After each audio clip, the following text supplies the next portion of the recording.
Good day everyone and welcome to Exile News, the weekly show that brings you all the important news and information on Path of Exile. And this week we got the full reveal for the Mirage League that's starting the next week. So first of all, we got a couple teasers during the week.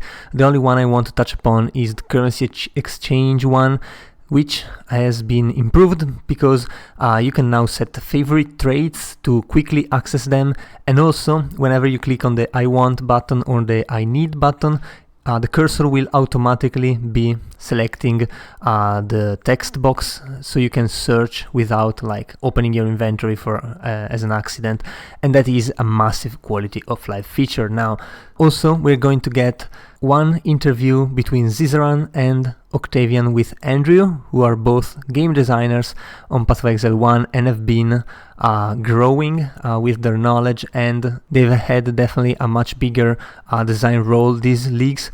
Also, Jungran is going to do the same, but a couple days later, and both of those are going to come out before the league launch, so these are definitely going to be interesting to watch and listen to.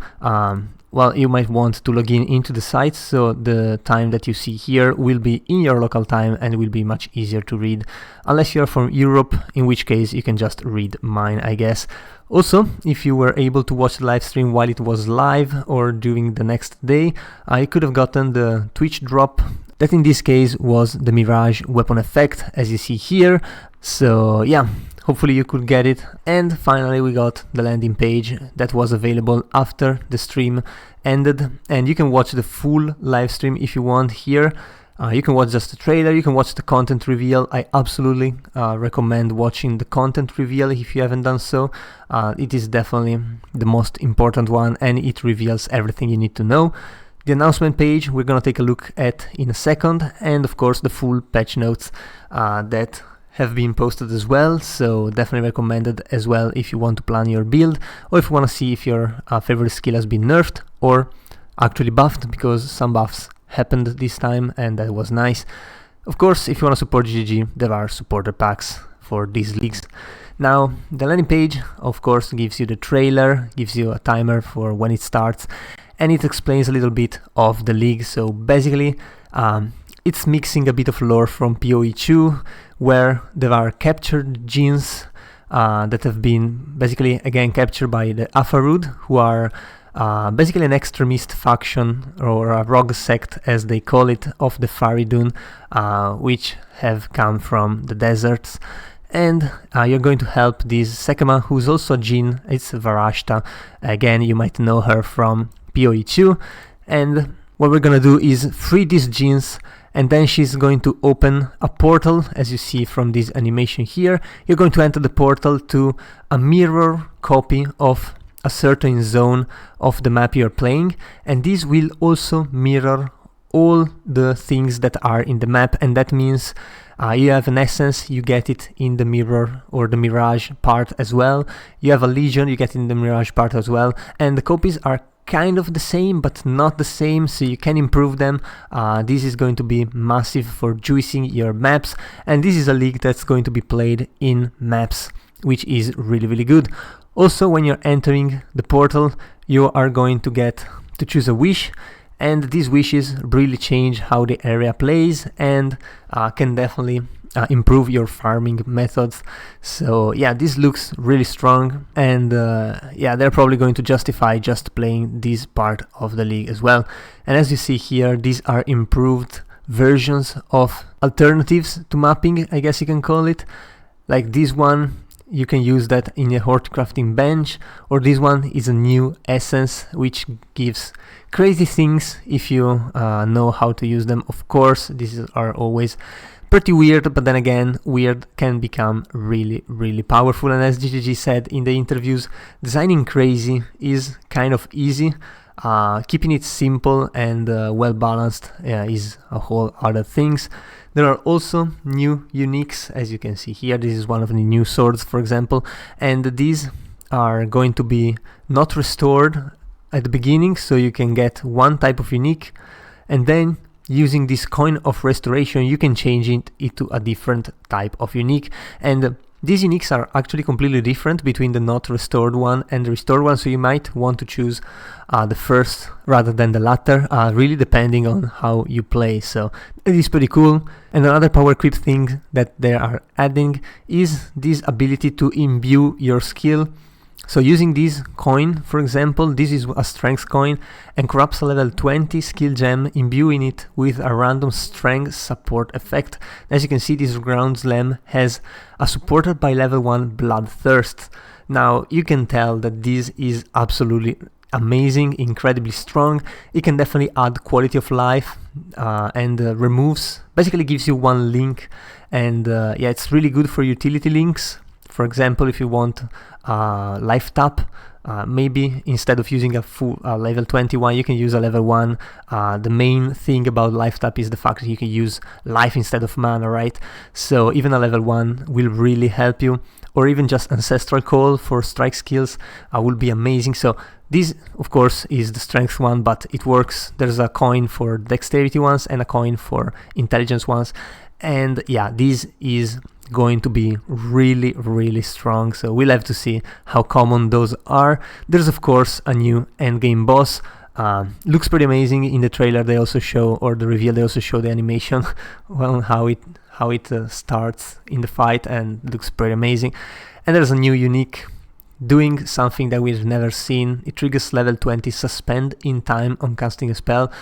So we'll have to see how that plays. I'm sure it's going to be good, and it's gonna be fun seeing streamers do something with that, unless you have time yourself, in which case you can play with it. And another thing we got are actually new skills, and we got 4 or 5 new skills which are wholly themed. And as you can see here, this one is a strike that summon minions which strike the enemy as well with you. And yeah, this one is a shield skill that throws this ball of light and then it explodes. And this is a mace or staff skills that calls down hammers and can actually be improved with power charges. Now, these are just some of the new skills, and you can see here there's also sweep. Sweep has been reworked and it's now holy sweep. It's pretty much the same skill as before, except it converts damage to lightning, and it also calls down holy hammers on up to 8 enemies. Well, up to 8 enemies, I guess, at level 20. So yeah, that is definitely really interesting. It's improved in the clearing potential, can definitely be used with something else. So yeah, these are pretty damn good. All of these skills honestly look really good. So for once, I'm excited to try a new skill, which, I mean, it feels like it's been a while since they've added interesting skills, and these one are all wholly themed and look pretty cool. There's been a couple clusters added next to the Templar start as well. They're both for accuracy. One is for accuracy and attack speed, I think, and the other's accuracy and minions, something like that. So this is going to be pretty damn interesting. And just as you might think that's enough, GGG also reworked the end game. So basically, the Atlas is now split in 4 parts, and this, of course, advances the story about Zana and everything. The Atlas is kind of on the brink of destruction, and it's now divided into these 4 sections. We start from the center, and it's been a long time since we started from the center, but we used to do that in the past as well. And he advanced, of course, expanding up to the corners, and in the corners there's the 4 void stones, where there's also other stuff outside of the corners, and yeah, that should be outside of your influence zones, and that should mean that if you're playing those things, you're not playing the Atlas, so you don't have all the bonuses that you do, which should kind of balance it. Also, another very massive change is the fact that bringing it straight from PoE2, we now have basically waystones instead of maps. As you can see, this map here, it's tier 16, but it does not have a name, and that is because you can put this map into whichever map you want, and you're going to play that map with these mods. So if you want to play this oppressive map, tier 16, you put it into a mesa, and you're playing a mesa with these mods. You put it into a graveyard, you're playing a graveyard with these mods. So there's no necessity anymore to actually find the right maps to progress. and that is massive. That also means that Kyrak is useless, and in fact Kyrak missions have been removed, and the Kyrak points on the Atlas skill tree have been removed as well. So we get something different there, and it really depends on how GGG plays it.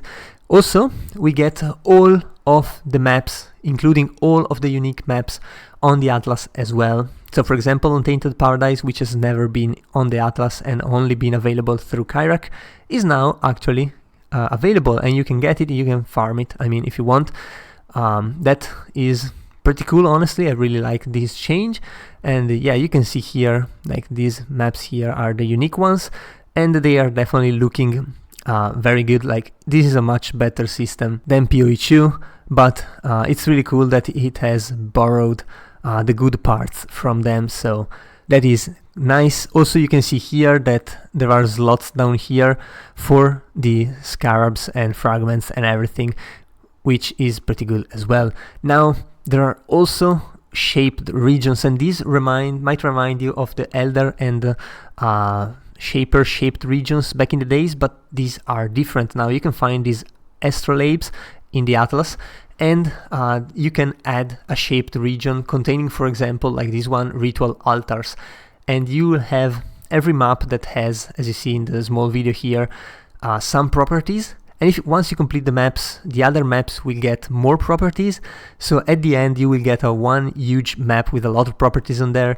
And yeah, it's not going to be easy, of course, but if you manage to complete it, you will be taken to the treasure vaults, where there are apparently 4 vaults to explore, each of them holding powerful rewards and scrap of lost knowledge for Egon. So this is going to be both part of the story and actually really good rewards for the players. So definitely really interesting, and it's really nice that they are going to be also theme shaped, so you can actually choose which one you want to do depending on your build. Of course, some of those might be easier, some of those might be harder. And GG also reworked Awakened Gems. Now, Awakened Gems has been removed, but what we got are exceptional support gems, which are basically the same. For example, this one is basically Enlighten plus Empower plus Enhance, and yeah, these have only 3 levels, but some of those have crazy requirement. Like this one has pretty high stats requirement. This one has 1000% cost and reservation multiplier. Holy, now that is not going to be really easy to use. And yeah, these are pretty nice. There's 40 of those. I think this is another system that they're borrowing from PoE2 with these. What they have there are called lineage gems, and it's pretty much a system similar to those. So also the fact that there's 40 new of those is going to be pretty damn good, and is definitely going to keep some players occupied for a while. Trade League is going to be bustling with those, and yeah, thankfully we got a synchronous trade, which is massive. Now, as we saw here, this is one of the corners that's outside of the actual Atlas, and yeah, it has cool stuff going on. Of course, you can see these are the Conqueror maps, so this is probably the Shaper, and yeah, we get these new Void Stones, which are very similar to the other ones, except they're giving some different things. Like this one gives a chance to have either Shaper or Elder influence on a map when open. Maps that are lower than tier 16 actually gets converted to gold, and you get a chance to find new Nightmare maps. Now this is another very big change. T17s have been removed. Now we get new Nightmare maps. These are basically tier 16, and they share the mod pool not of the tier 17 but of originator maps, which is a little bit better. Also, many of those mods have been removed, like the Petrification statues are no more, the one that slows you every time you use a skill is no more, and such. You can check the patch notes for the details, but these are much more interesting, much more doable for most builds, and yeah, we will have to see how those go, but still really nice change from GGG. And of course, as we knew, the breach is going core. We already knew, I mean, it was replacing an older mechanic. There was no way the breach got removed. So yeah, they already rebalanced it. Of course, there are now scarabs. There are points in the Atlas passive skill tree.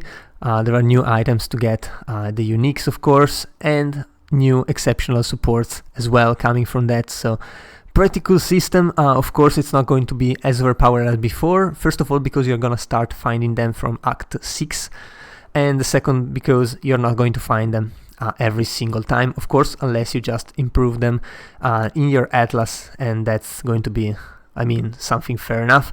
Another thing that's really important to note, and that you will not find here but only in the patch notes, is the fact that Harbingers have been completely removed. Now, part of the reason is the bloat, and part of the reason is the fact that GG said Harbingers are just blue normal character that's floating, basically, and that's not really exciting. So what they want to do is rework all of those mechanics into something that's new and that's cool and that's more updated.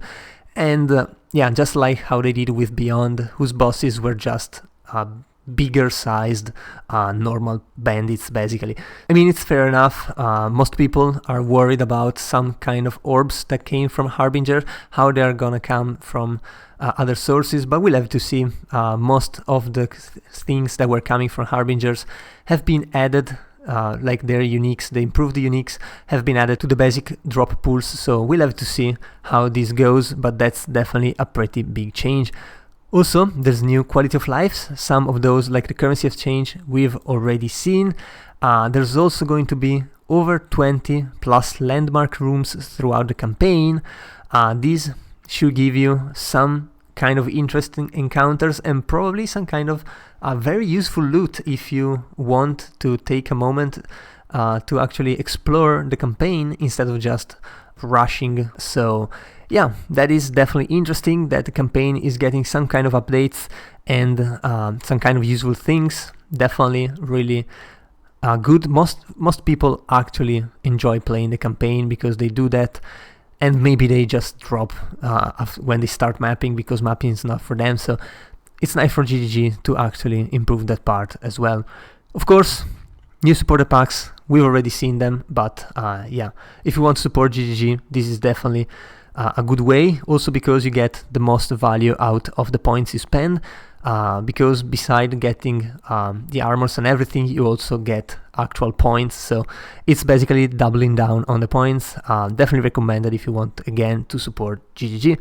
Also, touching briefly on the patch notes, which you can see here, there's everything you want to know. Just Ctrl F and see. You can see how big the bar is here, so you can tell how long these patch notes are.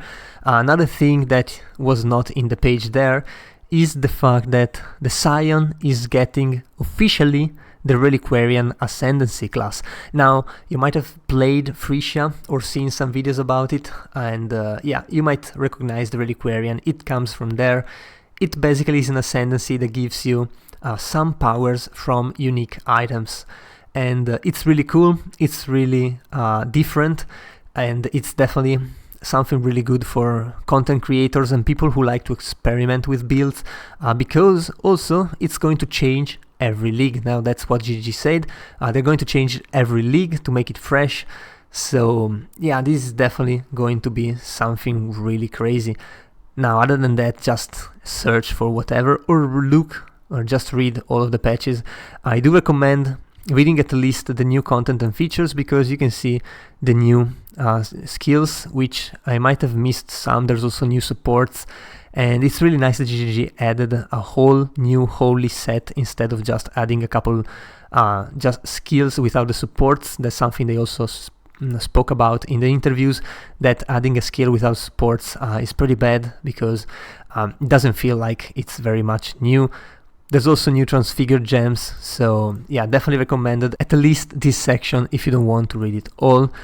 And just a quick brief touch on PoE 2. There's going to be a racing action. It starts on the 29th of March. There's going to be 3 races. You can see the dates: 29th, the 5th of April, and the 12th of April. I mean, if you're not going to be playing this league anymore, you might want to participate in that. Feels like more something for streamers, honestly, and people who don't play PoE 1, because this PoE 1 league, yeah, I'm not gonna lie, looks pretty damn exciting. Much more excited from this than I've been in the last years, I think. And anyway, the race is going to be a Kill Tavakai in Act 4. it's going to be happening in a solo self-found, Fate of the Val, fixed layout environment now.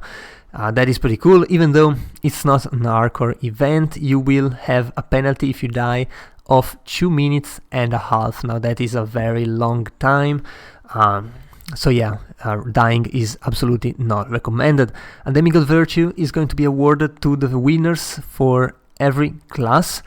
And also, if you are the best time out of all the classes of all the 3 races, you will get a divination card design. Now that's pretty cool from GGG to actually give something really worth it for the race winners, because winning these races is absolutely not easy. An important rule is that Incinerate and Flame Breath are not able to be used, and that is because they have bug interaction with Oil Grenade. That's going to be fixed in the next update. Of course, everything is going to be streamable and watchable on Twitch, on official channel by ZiggyD and RaceQT, with Crimson Casts covering for Ziggy on the second day. And this upcoming Friday the league starts, and I'm very excited to try out the new Holy skills and the new Mirage League. It looks amazing and looks pretty damn fresh. So yeah, that was all for this week. If you enjoyed the video, leave a like, comment down below. Also, if you want to remain updated every week, be sure to subscribe to my channel. That was all. I've been your host Giorgio, and I'll see you guys the next time.